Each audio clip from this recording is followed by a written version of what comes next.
শয়তান ওঁত পেতে থাকে মানুষের প্রত্যেকটা পদক্ষেপে, এমনকি মানুষের খাবারের সময়ও শয়তান ওঁত পেতে বসে থাকে।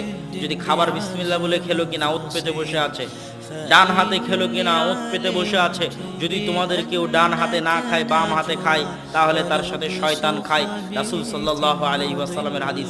ওয়াল্লাহি আল্লাহর কসম এগুলো একটাও কাল্পনিক কথা নয়, প্রত্যেকটা বাস্তবে শয়তান এই কাজগুলো করে।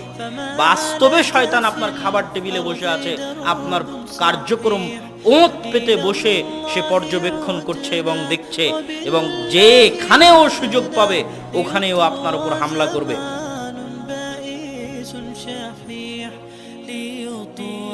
যেখানেও সুযোগ পাবে ওখানেও আপনার উপর হামলা করবে, এটাই তার কাজ। রাসূল সাল্লাল্লাহু আলাইহি ওয়াসাল্লাম বলছেন, যখন তোমাদের কেউ বাড়ি থেকে বের হয়, সে যদি